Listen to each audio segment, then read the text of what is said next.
We don't play the social game. We are social. Power 98.5. You're listening to Power 98.5, powered by United Angels Dream, your number one resource for public relations, entertainment, and multimedia. Contact them today at unitedangelsdream.com. Hi, this is Dan Aykroyd. He's progressive. He's beautiful. He's thoughtful. He's intelligent. He's powerful. He's positive. He is Stephen Cuoco on Power 98.5 Satellite Radio. Empowering listeners from the US to the UK. Live on air with Stephen Cuoco. Hey, what's up? My name's Grant Kanoki. I'm a singer, songwriter, producer, and artist, and you're listening to Power 98.5.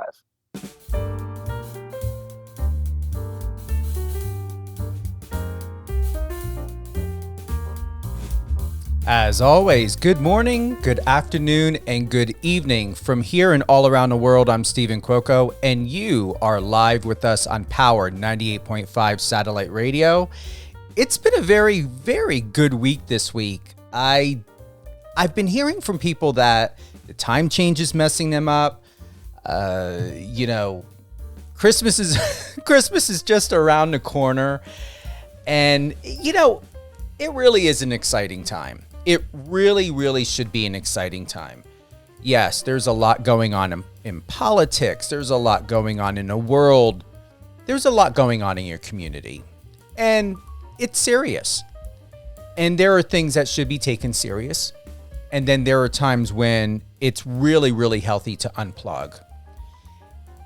I'm saying this not facetiously. What I'm about to say is, you're not Superman. We have a God that can take care of things. If you want to be a Superman and superhero and try to fix things in life, you are more than welcome to. And once again, I'm not being sarcastic. My whole point of it is we believe in prayer, meditate, take time out and focus, reflect, read something, do something to decompress, disconnect, and unwind, because your emotional mental health is so essential ever more now than before. However, it's always important, your mental health. If you don't have to fix something, don't try to do it. If someone else is having a problem, yet yours are not resolved, start with you first. That's my advice. And I've got one of my morning tips for you. Let me look in here and find it. Small reminders. Every day is a new day. What other people think of you is none of your business. If it's meant to be, it will be. Be your own source of happiness. You don't have to follow trends and do what everyone else is doing. How your life feels is more important than how it looks. Embrace your vulnerability. Don't let the world harden you into a person you're not. The first step is always the hardest. Stop rushing the process. You have survived 100% of your bad days. A year from now, you'll wish you had started today. You've got this. And I hope I pronunciate this correctly. That is by Alicia Waghorn. And that's spelled Alysha, last name Waghorn, Alicia Waghorn. That's my opening thought and suggestion and love and advice to you. And, words of encouragement, because everyone deserves it. And you deserve to know that there are other people that can handle and do other things in a world. Just do your best. Do your best for what you can do, for who you are, and where you can help people evolve in their becoming and evolution. If you haven't told your friends and family about Power 98.5, let them know. Download the Power 98.5 iOS or Android app. You can tune in on Alexa. We're available on Streamitter, Live FM Radio, MyTuner, one of my favorite platforms, where we get a lot of our other listeners, especially from out of the U.S., and we get those in Canada as well. 200 countries and counting. Very grateful. Thank you for being part of the family. You can always go to power985.com. Click the bottom icon in the right-hand corner. Send us a message. We are live. That is a 24/7 active message. A messenger that you can go ahead and, share your thoughts with me. I check it every day. My team is there. If you would like to send us, an MP3 or something, I know that we're in a lot of the media registries. I believe I shared it before in the last interview. I know I missed adding the word radio. It's Power 98.5 radio at gmail.com. You can also contact my team at contact@power985.com. Always willing and very interested to hear what you have to share. If it's an upcoming book, if it's an MP3, we've got, my good friend with us today, actor J Pearson. We're going to find out a lot about him. He's not only an actor, he's a teacher, doing great things in this world. Just celebrated his recent film debut, Symphony, and had a red carpet premiere out there with Jason Regusta in New York City. I think they were, and also there was a film festival, a little tour going on with that. So don't hesitate. Power 98.5 radio at gmail.com or contact@power985.com. And remember, whether you're on the iOS or Android app or on the website, power985.com, click the bottom right-hand icon. Share us with your love. Share your thoughts. If you have any questions for Michael, upcoming guests, past guests. Also, you can check our schedule. Every time we are live, we air these live episodes, and you'll be able to see that in the schedule. So go to power985.com. You can, and I'm going to go there with you. We're going to do this together. Yes, I should know, even though I have a photographic memory, the layout of my website. However, to be able to walk through this with you and to refresh is awesome. So when you go to power985.com, you're going to see that awesome photo there, that concert photo. You can click tap in live, and there the icon, the messenger pulled up. And you scroll all the way down, and right there's the schedule. Now we're going to add more to the schedule because we do have Catherine and Company with Catherine Swain. Her show airs on Sunday at 8 a.m. Pacific, 11 a.m. Eastern. And then we have Alicia Pazzoni with Resilient You with Alicia Pazzoni. That airs Saturday at 8 a.m. Pacific. Doing all these numbers in my head. 11 a.m. Eastern. Once again, Catherine and Company is Sunday morning. Resilient You with Alicia Pazzoni is Saturday. However, don't hold us to that, because if you're not on the East Coast or Eastern time or Pacific time, or you're in, the UK where, our home base is and our team is as well, because we're based out of New York and Manchester, UK. My tech team, my support team, everybody's out of Manchester. Go there, and it's going to tell you within your time zone. So whether you're in South America or if you're in the UK or wherever you're located in the world, please go to, to the website or use the app. You can go ahead and click on Listen Live, or you can click the tab where it says Live Music, and it'll take you directly there for all of our shows. Catherine and Company, Resilient You with Alicia Pazzoni, live on air with Stephen Cuoco. Check the schedule for your local time zone. Do we have anything else? I don't think we've got any other updates coming up. We do have Brooklyn Webb. We've got her coming up on December 13th at 9 a.m. Pacific. Actor Eric Fellows, he's got a new film, and it actually debuts on December 9th. So 2 days from now, December 9th, 10 a.m. Pacific time. My good friend Eric Fellows We're going to share more. I'm not going to give too much about that. I want you guys to tune in, but I know a lot of my listeners love Eric, Mr. Eric Fellows. So once again, Eric Fellows, December 9th, 10 a.m. We're going to talk about his new film that is releasing on December 9th. And then we have Brooklyn Webb, December 13th, 9 a.m. Pacific. Woo! Feeling good. Got my coffee, got my water, everything else. And most importantly, we've got Mr. Michael Pearson. Equal parts artist, educator, and entertainer. Michael J. Pearson has focused his energies towards the joys of education and creative storytelling, often melting the two together wherever possible.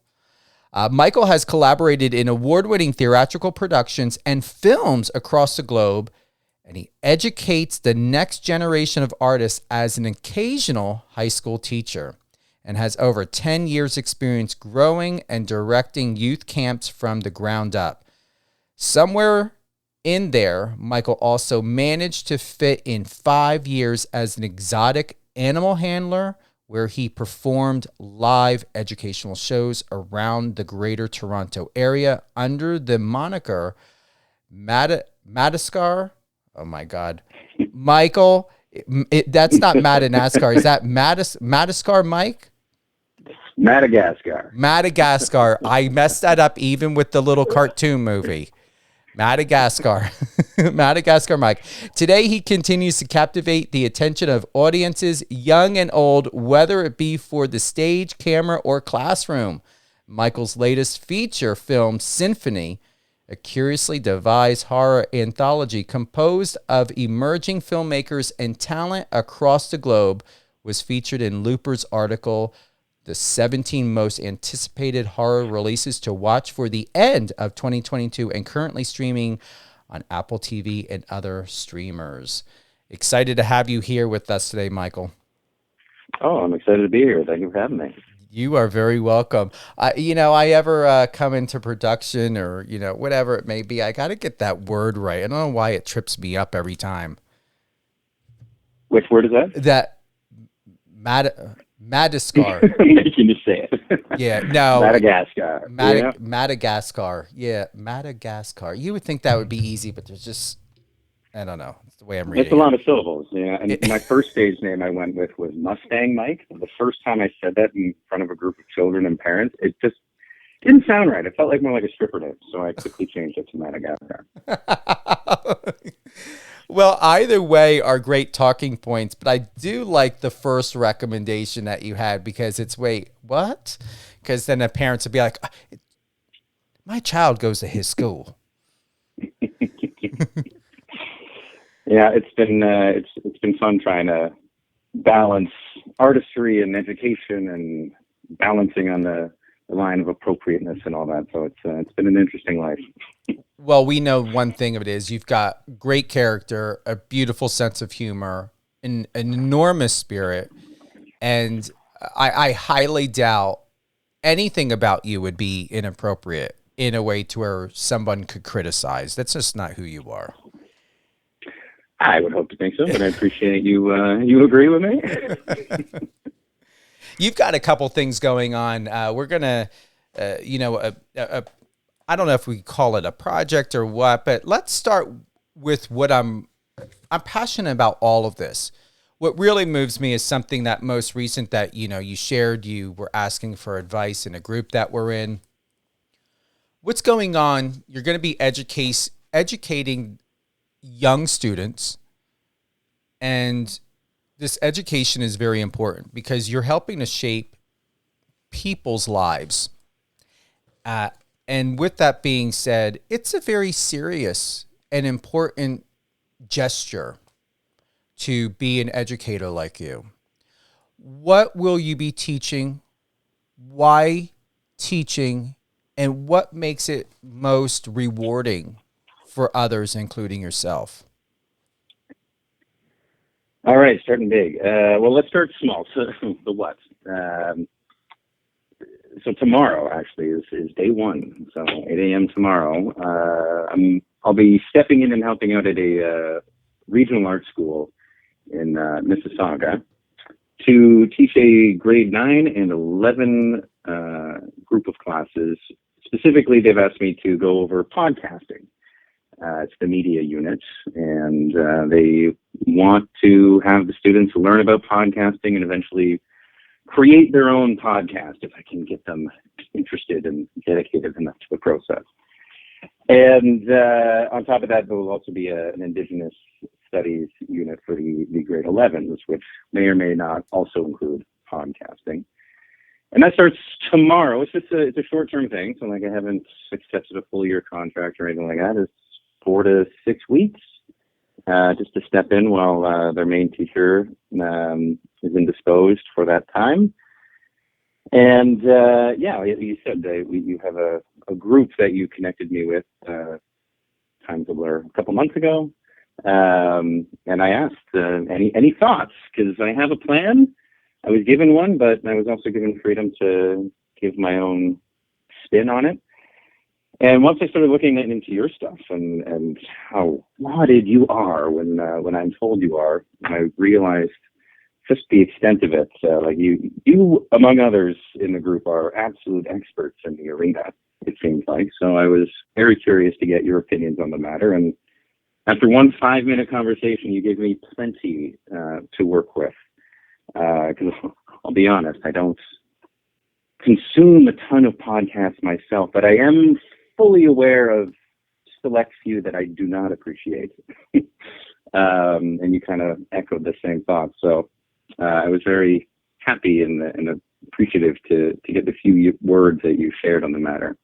And I'm going to attempt to, well, not attempt, I will include that, I guess, like cautionary tale or how to strategically look at podcasts and what exactly is their goal. And you brought up the point of, are they trying to sell you something, or are they trying to connect with you? I think was the biggest point that you said. And I think that's something I'm going to absolutely include in my pedagogy as we begin.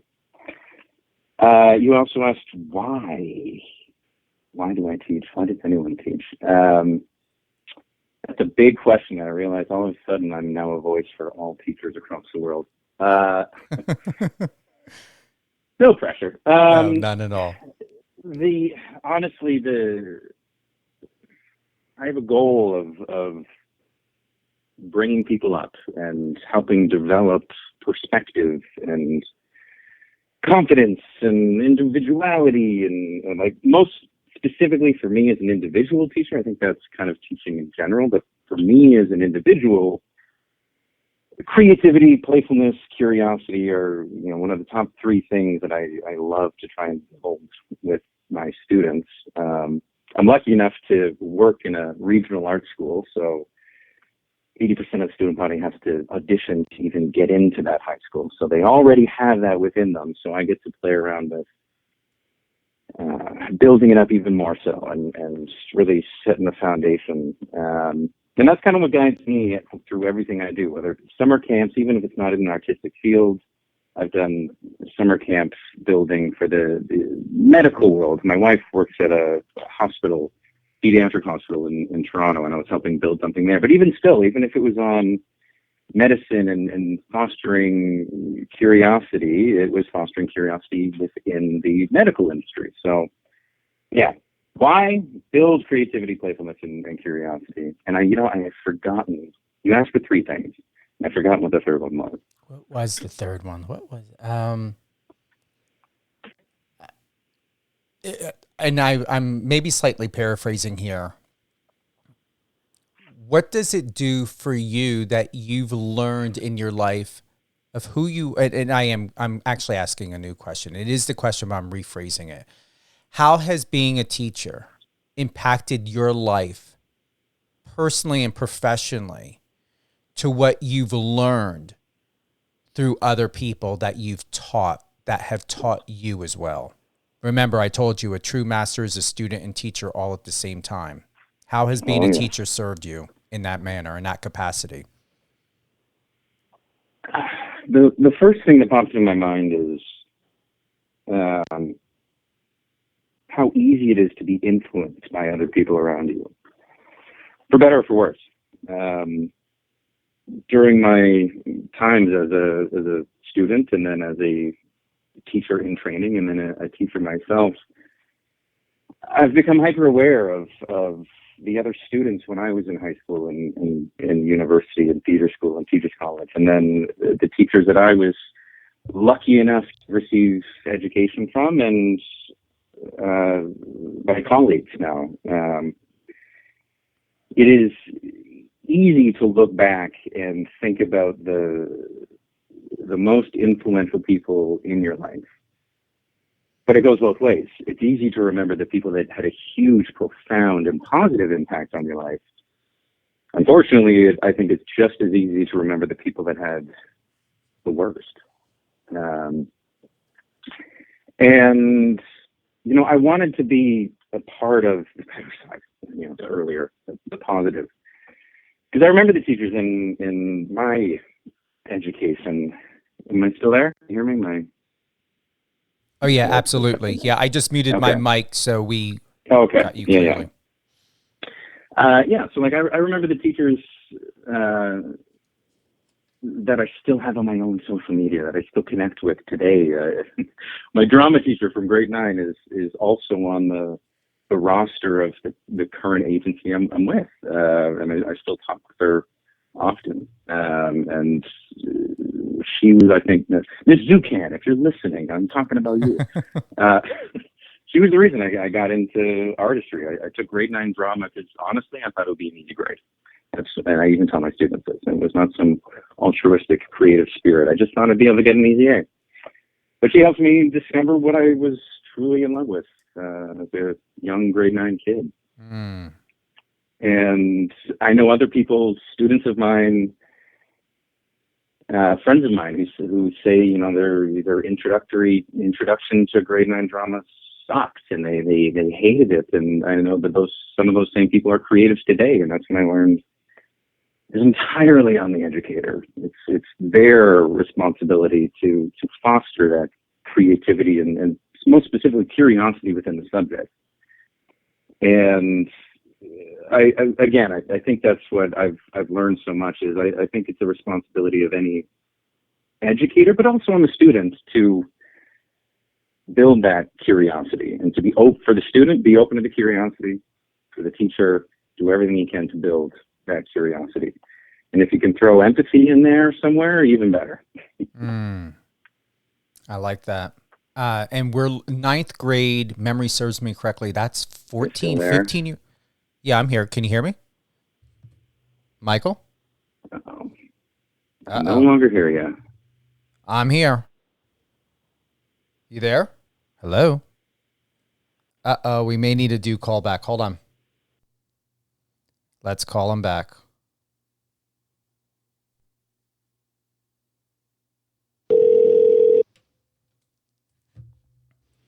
Hi, you've reached Michael Pearson. Unfortunately,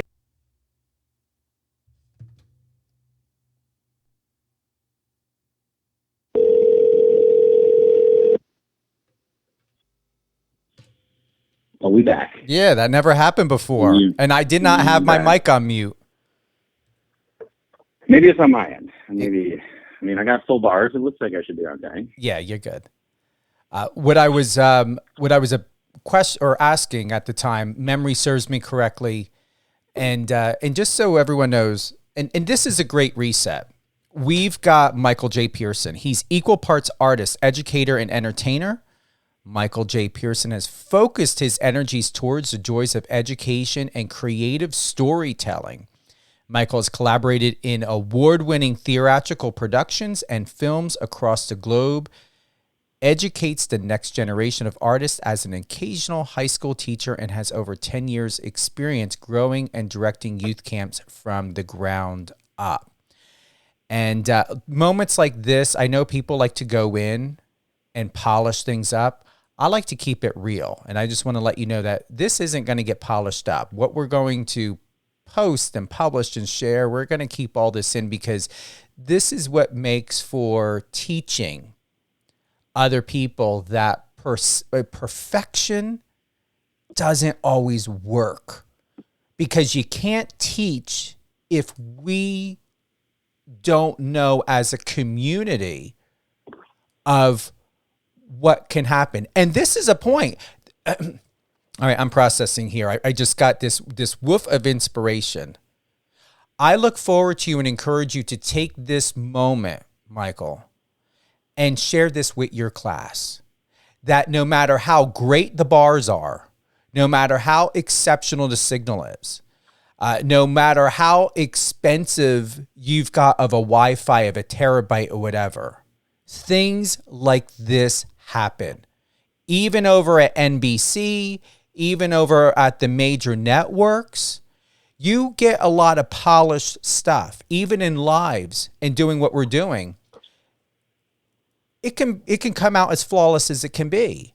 But we're working with power and forces and circumstances that we don't have control over. This is a brilliant, brilliant point of reference that not everything we are in control of. And I'm going to close by saying, and hand the mic back over to you, Michael, this is a great experience to share with the class of what just happened today. And then the question is what do you do about it? Do you move on? Or do you allow potential with some embarrassment or shame, or people who focus on perfection and being perfect, or who are looking for sponsors or advertisers? You know, they want everything polished because they want to make sure that if someone is going to get a sponsor or a investor or an advertiser or something, and they want to make money off the show, they don't like these boo-boos to be found out. They're told and taught that you need to go in. One woman posted online, she said that she goes in and edits about 2 hours worth, if not almost, every single episode to clean up whatever it may be. But how can you teach if we don't know what you're cleaning up, or know, like what we experienced, it just happened? So it's about bouncing back. So if you like to do so, Michael, add that into there. What just happened and how we bounce back, and the opportunity of what they can do to bounce back, to know, hey, you didn't cause this phone drop. You didn't cause this disconnection. It happened. And what can we do to just go with the flow and keep moving forward? The mic's back on you. I think it's a great point, and I think it's a perfectly apt analogy for our chaotic life on this chaotic planet. I think the pandemic, built a world awareness on just how chaotic our experience as humans really is. And I agree. I think kind of gloss over the imperfections that is our existence as a species is a work against us. I was just talking with a group of actors on a film I recently did. We all have a group chat. We all became like best friends after the production. And I found myself as like the oldest of the cast, which is a first for me. I'm 32 now. I was usually the youngster of the crowd, and just so happened to be the oldest of the crowd. And I found myself talking to this crew of actors, saying, because everyone's asking each other for advice, and we're all working harmoniously together to lift each other up, and sharing pieces of advice that we've all garnered. And, you know, the Gen Zers are sharing information from their perspective. I'm sharing it as a millennial and being the eldest of the group. And one of the things I recently said in the last couple of weeks in that chat group was to one of the younger actresses who was worried about her showcasing her image online and how to present herself in the audition room. And one of the things I said to her was, I think verbatim, perfection is boring as hell, and you should avoid it at all costs. And that's, like you said, there's different perspectives on the matter, but I'm a true believer it's in our imperfections that our character is showcased, who we are. I'm of the opinion if you're chasing perfection theatrically, like on a stage or on camera, that's boring. We know what perfection is. It's the tidbits of imperfection that make you a unique individual. And if you push that out into the rest of the world, we're not just looking at an individual, but we're looking at humanity. It is the imperfections of our existence, the imperfections of our society that makes it interesting and worth talking about. If we lived in a utopia where every single thing was perfect, what would there be to talk about? It would just be, all right, enjoy your life and never experience any other emotion other than joy and ecstasy and happiness. And if everyone's experiencing that one thing all the time, no one's got a different perspective. So I agree completely. Embrace the imperfections and use it as your story and our story. A wise woman once shared with me, it's not about perfection, it's about progress. Do you believe so many people either are scared or hesitant to enjoy the process because they're just so conditioned, especially where we are at right now in the world, to jump immediately into perfection, to have everything set, ready, and go? I do, absolutely. I think social media in general is fast forwarded that advent in our society incredibly. Like Instagram and specifically, I think Instagram is a great conduit of that, of showcasing what perceived perfection is. And like my perspective from being in the entertainment industry, it's, well, here are the successful people, and everything that's promoted out there is absolute perfection, and the curated things that people choose to share on social media, we're constantly lambasted with the quote-unquote perfect perspective of people's lives, but so many people are afraid to share the imperfect parts of their lives. And then you get into the, like a casting room, if you're an actor, and in your head, you're like, what is the perfect thing that the casting director wants? And it's kind of the same thing I was talking about before with my actor friends, is don't chase perfection. What is it about you that is imperfect, that is uniquely incorrect, quote unquote? And I think if you truly embrace that, who you are, and you're not afraid of, it's who I am, the perfect thing that somebody else wants, if you forget about that, you just embrace your imperfections, and then you start to build the confidence of, I know who I am. I know what I enjoy to do. I know how my perspective is interesting to yourself. And I think if your own perspective and your own creative process, or if you're not a creative, just whatever you're doing with your life, if you're confident in who you are and why you're doing the things you're doing, I think automatically you're going to build that confidence of sharing your own imperfections and utilizing them as what pushes you through whatever industry you want to pursue. Isn't it brilliant? You've got your lesson all alchemized from and within this interview. I will certainly be playing this back for the students. I think there's plenty of nuggets. And at this point in the interview, when they're listening, if there's some kids in the back that are on their phones not paying attention, this is a good time to jump back in. Well, not only that, I hear, I don't want to call it a course. What I hear is you articulating and building together an exceptional narrative and context and simplifying it. And that's what I'm receiving from you. And I appreciate you and thank you for that. Well, I appreciate you saying that. I mean, as an educator of teenagers, simplification is kind of the big deal here. Get to university, jump into the complexities of everything. High school, let's get the basics out there, and if it inspires one of the 30 in front of me, amazing. We're going to... I'm going to share something. I have never done this before, but because of you, Michael, I'm going to do it. Let's see. Here we go. Reminder, It's not your responsibility to correct somebody else's misunderstanding of you. Once again, it's not your responsibility to correct somebody else's misunderstanding of you. What's your thought on that? I agree completely. It's their problem, not yours. I got a friend who constantly likes to tell the joke that sounds like a you problem, not a me problem.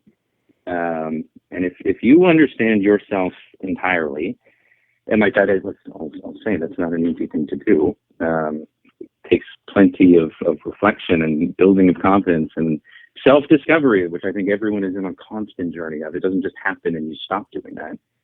But I think if you get to a certain marker in that self-discovery, then it doesn't matter what other people think of you, because you're always going to have somebody who doesn't like you. That was a lesson I will always remember from a TV show called Recess that I used to watch as a young child. Animated series. It was like Teletoon or Family Channel or something like that. T.J. Detweiler was the main character. One of the big episodes was somebody at the school didn't like him, and he didn't understand why. And the whole episode was him trying to figure out, why doesn't this kid like me? I'm going to do everything I can. I'm going to bend over backwards and do his homework for him. I'm going to, invite him to my party, do everything I can. And at the end of the episode, the kid was just like, yeah, that was all very nice. And it's, at the end of the day, like, I'm just not vibing with it. The lesson was sometimes you're just not going to win everyone over. And that's not a bad thing. In fact, I think it relates to the perfection thing of, if what you're promoting out in the world is liked by every single person on the planet, or if you're a filmmaker and you make a movie and every single person on the planet likes it, it sounds kind of vanilla to me. Like, I think the most interesting thoughts are thoughts that are going to result in debates and cause conversations that need to happen. If nobody's having a conversation about a film or an artistic endeavor of any kind or a political thing, if nobody wants to have a conversation of it, it sounds like it didn't need to be said. So, yeah, I agree with that line completely. Which brings us into symphony. Yes, symphony. And having had, I've got to go back to it. Latest feature film Symphony featured in Looper's article, the 17 most anticipated horror releases to watch for the end of 2022. And I'm not here correcting, but I would like to say I don't like dates to be placed on things, especially for the fact that this film is worth watching for years to come. If we think about the original Friday the 13th, Heather, isn't Heather Landing-Camp in this film? Because they've got a picture of her. She in this film? Let me check. There's so many different projects in this anthology. Heather, what's the last name again? Landing-Camp. She's she played Nancy in original Nightmare on Elm Street. They have a photo of her in this. Yes. So that's one of the other. If I'm thinking of the right person, it's in one of the other segments, because one of the truly fascinating things about this is there's so many different projects with different entire crews of actors and directors and writers from across the entire world. I still haven't met everyone in the whole project because there's just so many of us. But yeah, there's stars in this. Let me stand. Tons of new people as well. I'm going to stand corrected. So what they ended up doing, and thank you for that, Michael. They ended up adding in a bunch of films into this article and included. It looks like different pieces or parts of. Here we go. Symphony, October 21st. To digress back a little bit is when we think about it, even if we look at Rob Zombie movies or anyone, even if something was filmed back in the 1970s, even when we look and consider music, if a person never watched it, it is just as brand new to them now as it would have been, let's say, when it debuted and premiered in 1974. So I just wanted to just reference that I don't like dates placed onto things, because these are not just films. These are works of art. These are jobs. These are people. And, you know, with Symphony, to speak to that most, Michael, is it is so fresh, so brand new, to where it can be highlighted as a brand new feature in 2023. Your thoughts? Yeah, well, like that's what's so interesting about the horror genre, or I should say anthology genre. This is a showcase of I believe it's, I'm trying to remember, 9, but don't hold me on it, different new projects, and they're all short film in the style of short film. So every single one of the films that's in this anthology, the hope, I assume, from all the filmmakers is to turn each and all of them into possible feature-length versions. I know I certainly can see how my segment could absolutely be turned into a feature film. And once I saw the whole anthology myself for the first time in New York, I was invited to a seat at the San Diego Comic-Con premiere, and it happened to be the day of my honeymoon, but couldn't make it. But then I saw it in New York, and it just blew me away to see all the different stories. And immediately my brain's going on to how every single one of them has so much more to tell. And that's why I think I agree with you that specifically saying 2022 might be a disservice to the movie's own story. Because certainly I don't think you'll stop hearing about Symphony and the stories within it come 2023 and later. I agree. I'm processing here for a moment. We got some messages in. I'm just trying to see here, or looking to see if something's for you. Okay. All right. I thought we had something for you. It was for an upcoming show that's coming up. Symphony. So we've got you. We've got our very good friend, Jason Regusta. You were in New York. You guys were in film festivals. What do we have to look forward in 2023? Will Symphony be more into the film festival genre? Is there going to be a part 2? What's happening for next year? Things I know for sure. There is another iteration of Symphony being developed as we speak. Volume, so this was volume 1. A volume 2 is, I can say, supposed to be on the way. I'm not a producer on this project, so I'm just an actor, so I'm getting trickle down information, so to speak. But I am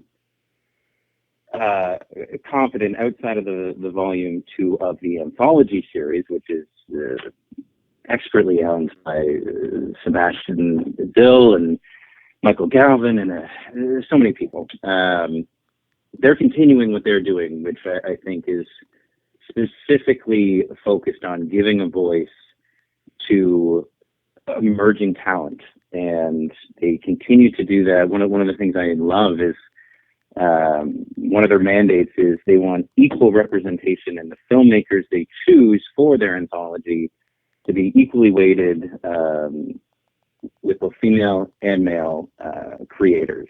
I was lucky enough to have one of those amazing female artists as my director, coach, maestro, Kimberly Elizabeth, the director of my segment, Do Its Part. And it was so great to see that mandate is continuing in their next iteration.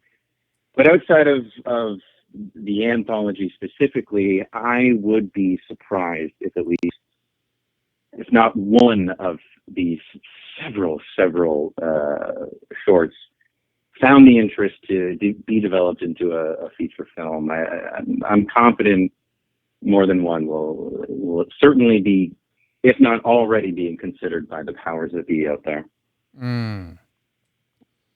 In terms of film festival, yeah, we got in. We debuted, like I said, at the San Diego Comic-Con. It was the first screening. Then it went to the Brooklyn Horror Film Festival, which My name I was is Michael lucky Pearson. enough to actually be able to attend, which was amazing. It was my introduction to New York ever. I'd never stepped foot in the place, and I can see what the hype's about. It was a thoroughly lively and fascinating place to exist in for just a few days.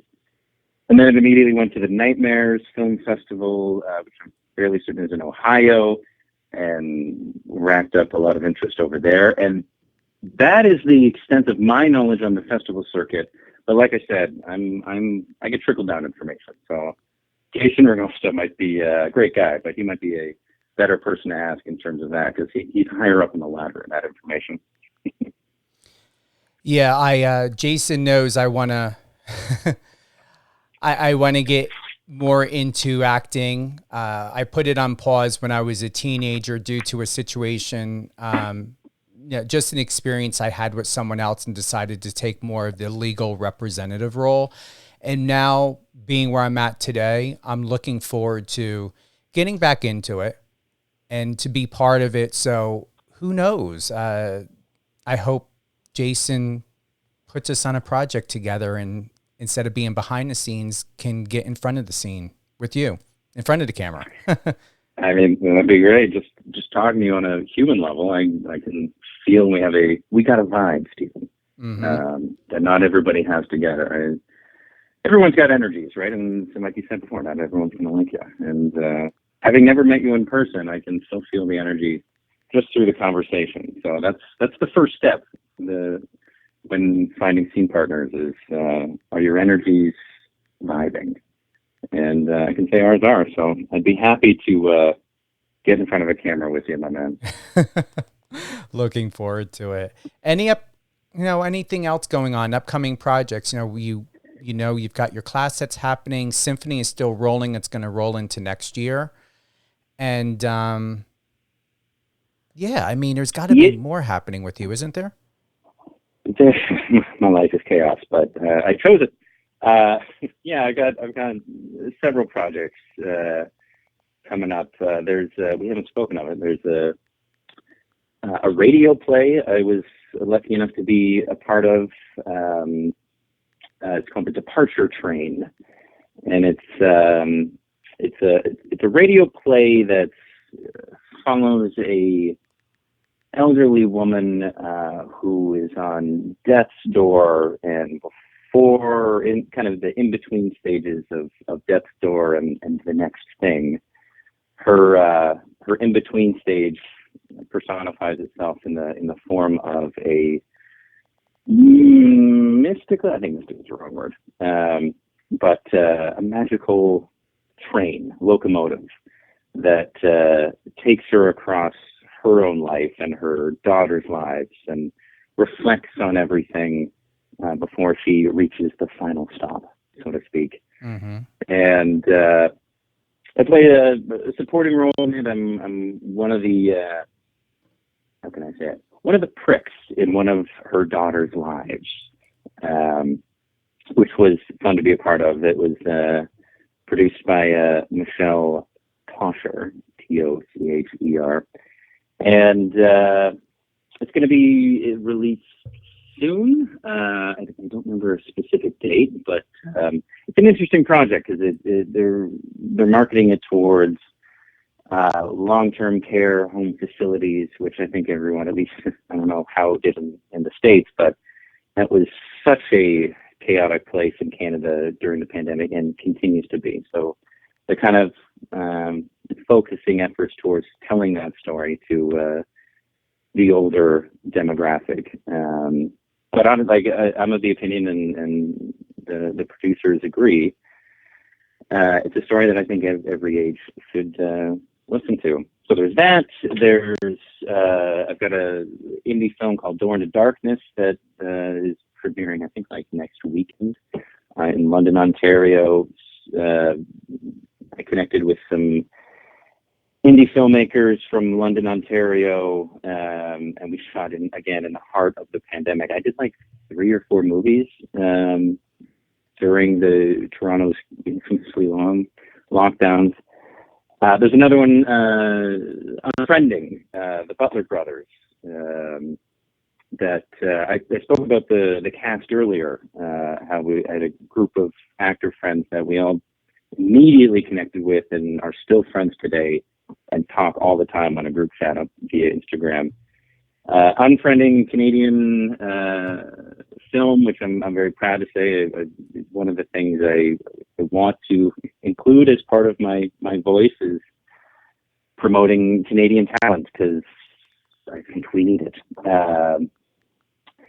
It's a very funny movie. I don't want to give too much away. It's about something called a quote-unquote life intervention.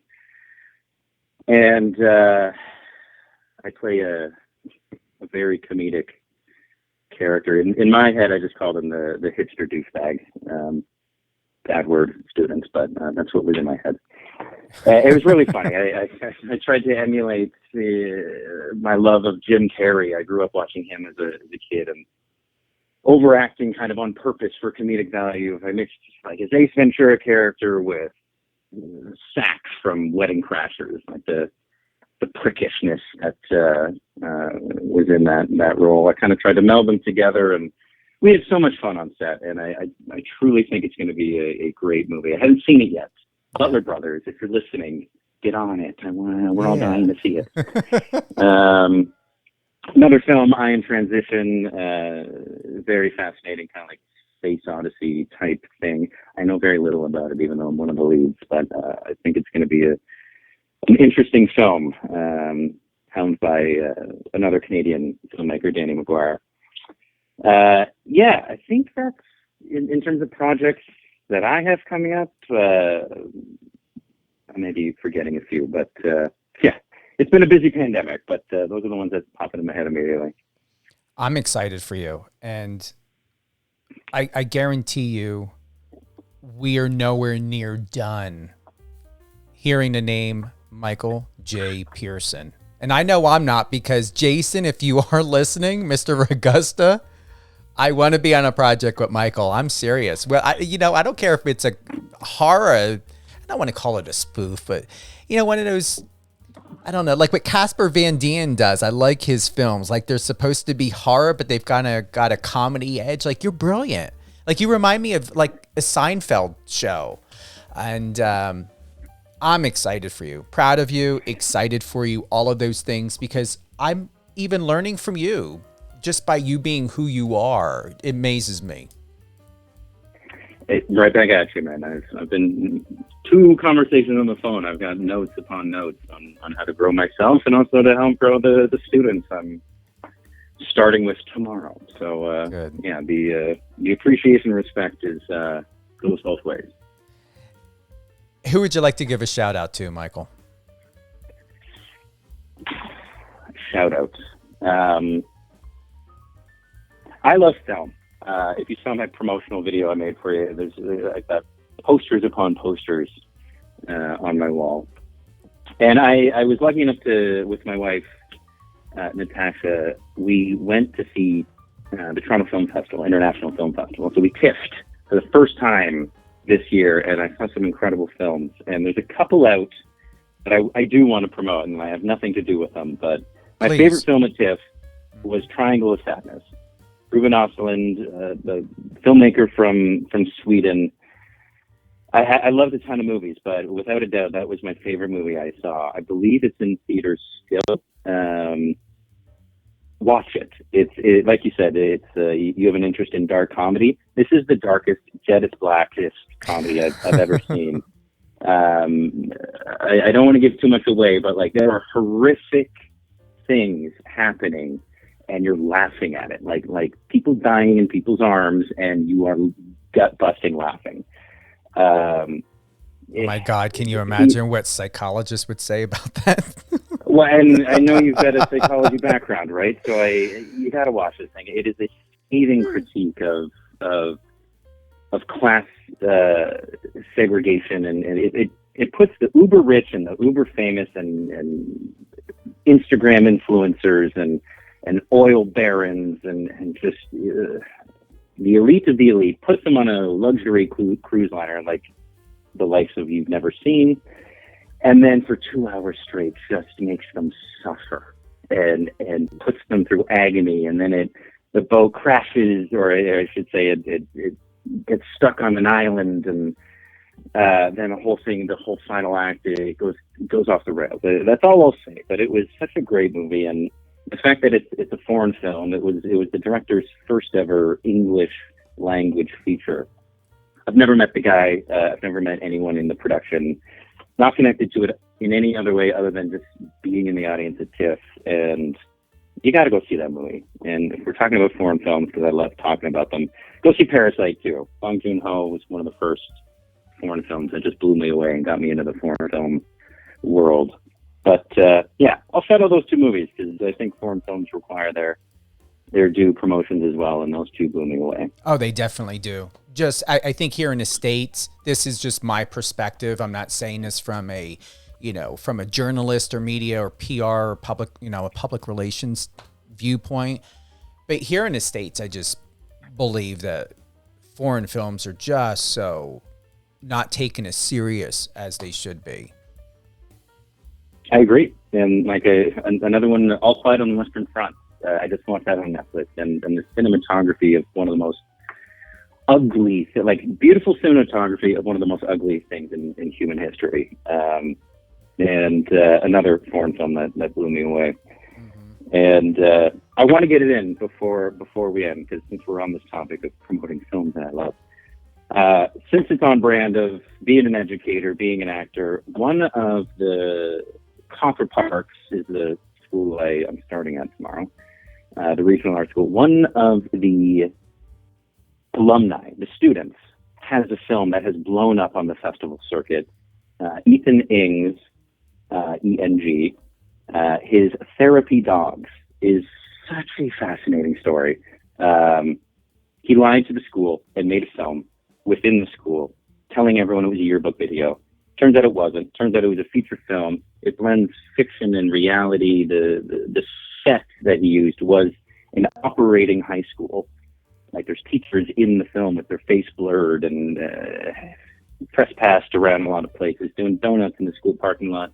Turned it all into a film, and it's blowing up. It's been purchased by Mongrel Media. I don't know exactly what's happening, but I'm talking with Ethan all the time. I'd be surprised if he doesn't listen to this.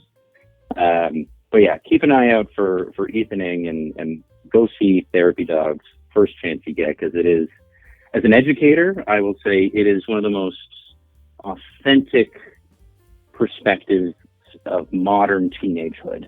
Because the way I see it, high school movies that you see coming out of Hollywood or anywhere else, it's a perspective from like 20, 30 years ago, because the people making it are the people writing it, and the people writing it are talking about their experience.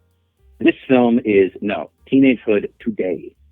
It was filmed in 2019, so if anything, it was also a perfect time capsule of high school life before the pandemic hit and the chaos evolved everything in a way that it will probably never go back. But it's such a fascinating story. I encourage everyone, if they're looking for a Canadian film to entertain them, Therapy Dog. I appreciate that. I really do. Have all this down, and I hope people look into it, research it, read what the film's about, see who's in the film, see how it resonates with you. And you know what? There are times, and I don't know if you do this, Michael, I don't read what a film is about. I look at the cover. When the art cover photo, to put it simply, how we see the film, of what the people are telling us what the show or the film is about, that will let me know whether I really like it or not. And I'm going to tell you, Apple TV has got some of the best shows I've ever seen than I've, on any other streaming app. What I really respect and appreciate with Apple TV, and most recently, is they're not concerned about pounding out content. They are about quality over quantity. And I literally have 5 shows that I'm watching on Apple TV alone, because I'm just impressed with the cinematography and the direction of these shows, it's exceptional. But even Netflix has got a lot of great foreign films when we look at the production value. So if it's, I have no problem reading, the caption if I'm not understanding what language it's in. I appreciate the synopsis. It's the cinematography. It's the, we as human beings, we learned language first by body language and facial expressions and energy before we ever spoke. Animals do it, it's in our innate DNA. And with that being said, consider Charlie Chaplin and what he did, and many other, films or shows or little projects that never had any words to it. And it was just body movement and dance and all of that and that communication. Give it a chance. And yeah, go ahead. I was going to say, give it a chance and to the listeners, and plug in and just really, if you really want to enjoy something, and even if it's in the language you can listen in, put it on mute. See how you feel when you're not hearing anything. I'm glad you said that, because one of the things I teach in drama classes is, especially film, you should be, any great film, any great individual performance from an actor, you should be able to mute it and get the story and feel the emotion. And I use that as a way to get into the idea of, for an actor specifically, you shouldn't be leaning on the words, your dialogue, to tell the whole story. You need to figure out how to feel the story, and don't choose how to show the story on your face, but actually feel it. With the camera, you don't need to do anything. You just need to feel, and the camera will pick it up. And like you said, put it on mute, and if you can tell the story without requiring the dialogue, it's a good chance it's a good movie. I agree. Totally agree. Who would you like to give a shout out to? More? I was already doing a ton of shout outs. Specifically, I talked about films. Shout out to my class. I'm about to introduce myself tomorrow. Coffee Park, grade 9 English, and 11, and grade 11 Indigenous Studies. Shout out, what's up? Hope you pay attention over the next 4 weeks. Shout out to my wife. Yes. Shout out to Dr. Natasha Kalia. She recently was awarded the President's Award from the CEO of Sick Kids Hospital, one of the most famous pediatric hospitals in the world. So shout out to that amazing Wonder Woman of a human. Shout out to my parents. Shout out to my brother. Shout out to everyone who has helped me get lifted to the point where I am now. And shout out to all your listeners. Thank you. Thank you for being with us today, Michael. Great to have you. You offered incredible advice. Looking forward to the bonus clips we're going to be making from this, and that we will share on our Instagram pages, Model Me VIP. We always love putting these bonus clips on there, and your photos are extraordinarily perfect. Very well done. Love the black and white. Also, Power 98. Thank you. I took it myself. Wait a minute. You did? What kind of camera? Yeah, like my website, I did myself. Most of my headshots I did myself. Not all of them, but all of them I sent you. But how did you take it? What camera? My phone. My Apple. We talked about Apple, so I guess shout out to Apple. The iPhone 11 Pro Max. Really? I took it with that. Yeah, and that's it.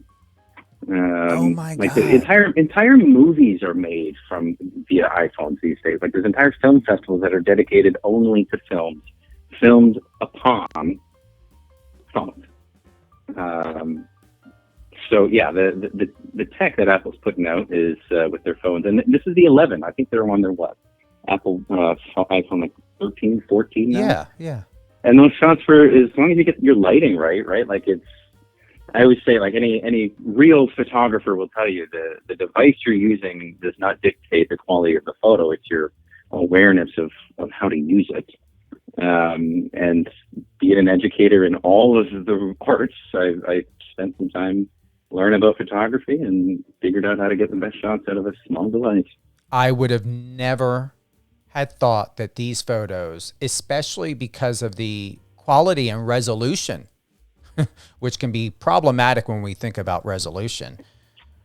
I'm stunned. Like resolution, that's all Apple. Thank you, Apple. Wow. I'm not connected to Apple. I have no contract. So it's just Not yet. Pure respect.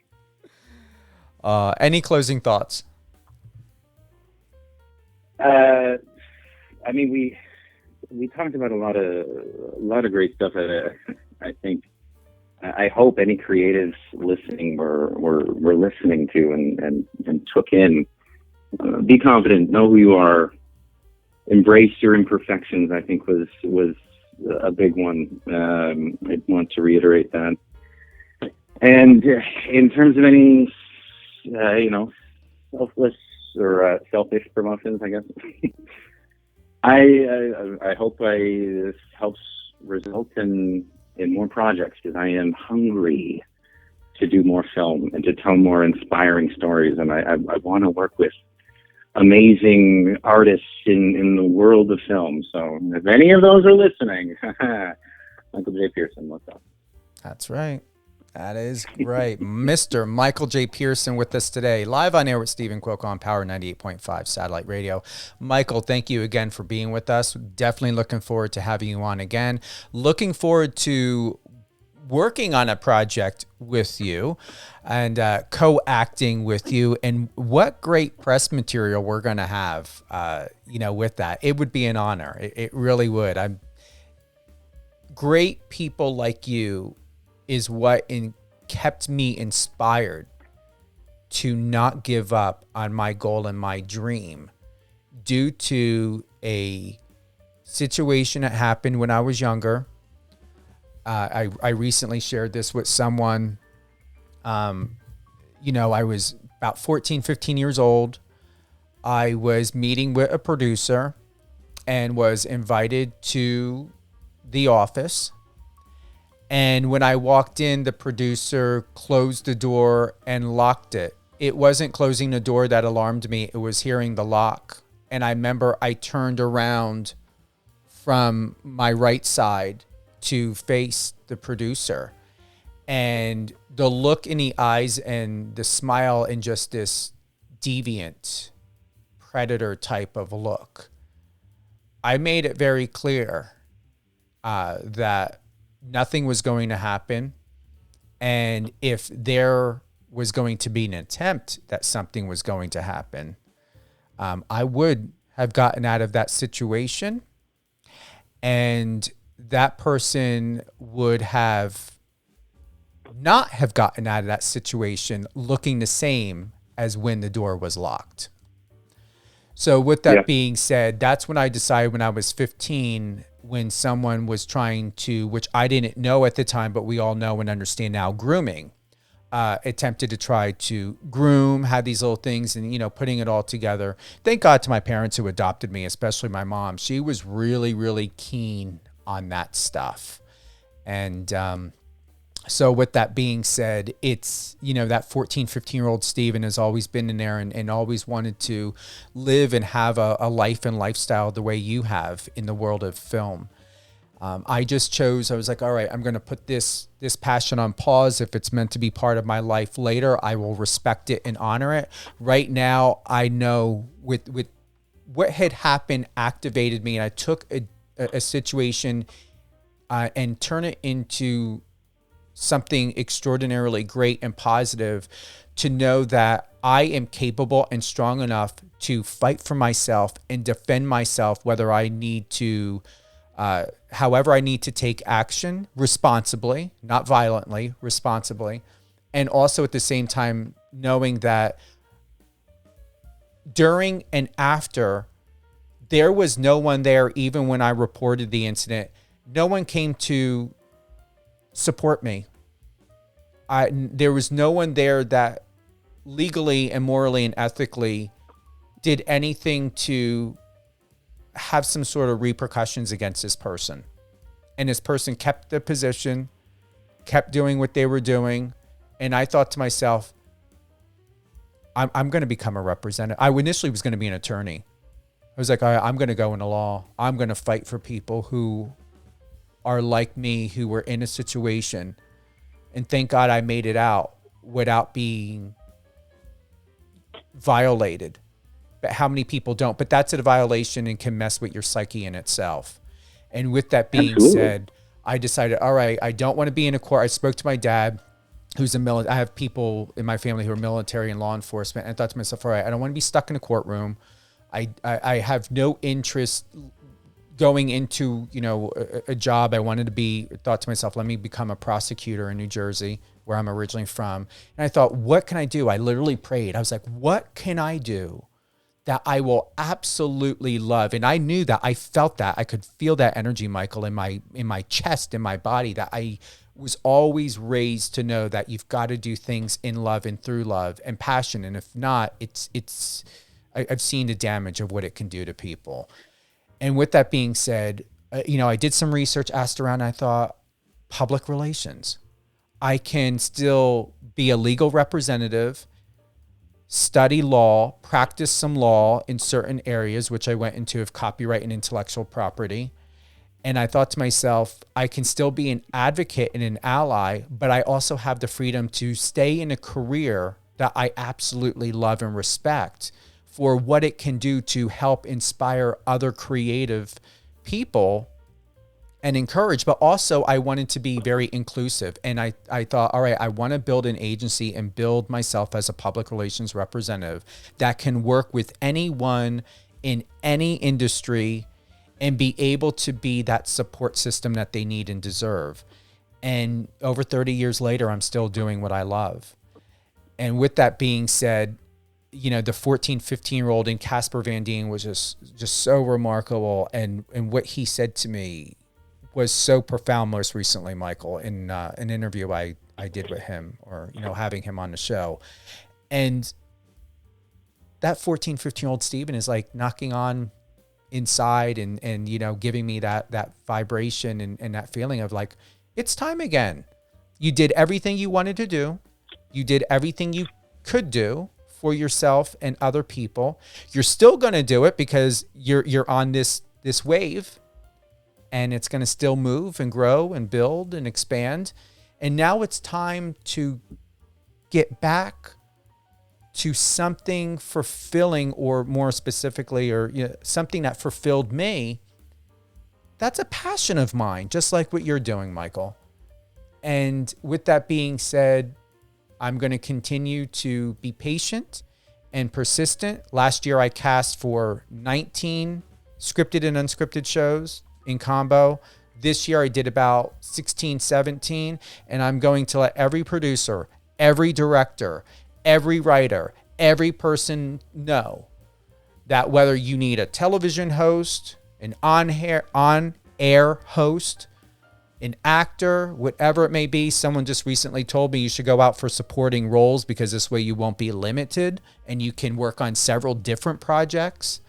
I'm ready. So I'm just planting that seed and just letting you know, Jason knows, and to just share that with you. And, if you decide that you like to let your kids know that even when something happens, respect yourself and honor yourself. That if it doesn't happen now, and you end up feeling that feeling of like, oh, wow, I really would like to get back into it, do it. Whether you're in a project, whether you're physically doing it or not, take action. Even if it's emotional and mental, as long as you feel like, okay, you're going to do it. You know that when you're going to attend a party or go somewhere, or you're like, oh, I'm meeting a producer or a director, you're going to have a conversation. And that conversation's going to be, it's going to honor your truth and who you are, because you didn't decide to give something in someone else power over you and to have destroyed your goals and your dreams. And so many that happens all the time, and they never, ever touch through thought, meaning, purpose, their dreams ever again because of situations like that. So if someone ever had gone through anything in their life, Don't give that perpetrator, that person, the power to keep you a victim. Absolutely. Agreed. I think that was very well said, Stephen. It's one of the guiding things of me as an educator. One moment can change a person's life, and we don't always know the influence of our actions. I mean, the perpetrator that you are speaking of clearly knew exactly what he was doing, but one moment like that, as you have explained, changed the course of your life entirely. And as an educator, and now I guess I'm talking to all the educators out there, just be aware of that. Even I've got friends of mine who went through different university training, and not a horrific event like what you experienced, but even just, how a set of criticisms is given by an artistic educator to an artistic student can completely derail their understanding of their own voice and their perspective of what perfection is and what they should be running towards. And I think it's a very important thing that anytime we interact with anyone, it should be an uplifting thing to help them discover their own voice and their own perspective. And yeah, my heart breaks that you had to experience that thing and it derailed you. But I'm proud of where you've gone with it. Instead of you allowing the experience to completely derail you, it allowed you to hop onto a different rail and provides well-needed and deserved assistance and respite from the toxicity that we all know is within the entertainment industry. I think now it's becoming more and more aware. I mean, Toronto is not free of such issues. Don't get me started on the scandals that are happening in Toronto right now. But yeah, I think everything you said is thoroughly on the note. So thank you for sharing. Thank you. Stay on the line. I'm gonna go ahead and close out and have a nice personal off the air, just a hello and recap and warm words. And our denouement, absolutely. I had that moment, that laugh, because you bring joy to me, and I feel it. Even when you speak, there's this permission that you give me to relax and just stay calm and be me. I like that. And vibe goes both ways. So thank you, Stephen. Thank you, Michael.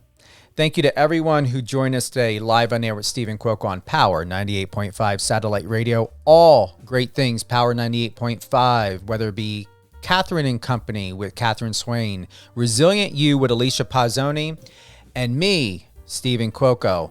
You are always family here. From here and all around the world, I wish everyone a happy and most successful year end. And into your 2023, I believe 2023, and I am confident, is going to be a year for those that have learned and who have respected themselves and who have taken the initiative to be resilient and persistent and to live in faith and through faith and to have done great things by living your truth. And I'm going to close by saying this, and this is by You Can Masterpiece. May December be the month that you experience wholeness, healing for your soul, and peace that sustains. May blessings and breakthroughs find you with ease in whatever you set your mind to.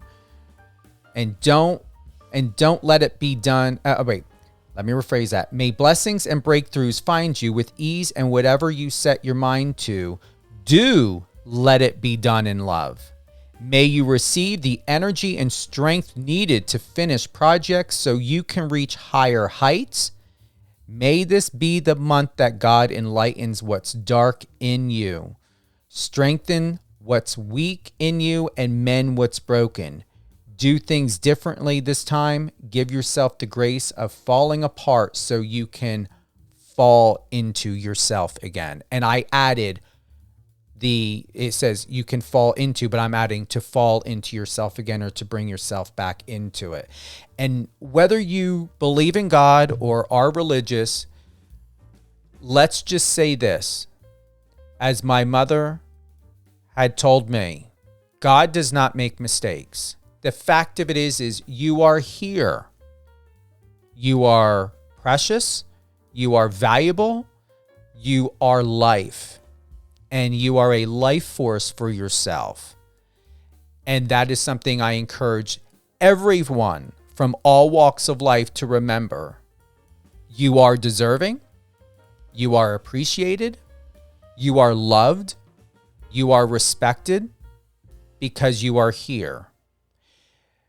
There may be times that people may not share in the same sentiment of what I had said about you. What is important is you believe it and know that about yourself, and you will attract and you will hold dear the people who believe in the same, because that's what they believe within themselves. We have 8 billion people in this world. It is not your responsibility to make anyone understand you. You can give them the opportunity to help them to better understand you by sharing your story and your likes and your dreams and your goals and the colors that inspire you and the music that inspires you. It's about relating to build relationships. Outside of that, do your best to live life in purpose and with purpose. And most importantly, and it's said before, and it's so true, and I'm going to be 49 in April, and there's things that people and mantras that told me when I was younger that used to annoy me. Things for a reason. God, that used to piss me off so much every time I heard that. Things for a reason. Yeah, well, things for a reason. Why am I living a life that I don't want to, in a way that I don't want to live? But trust me, it does eventually make sense. One way or another, it all eventually makes sense. Have a great day, everyone.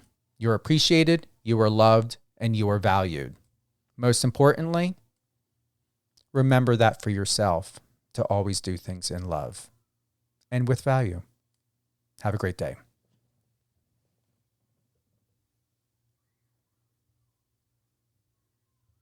Friend us on your socials and let's connect.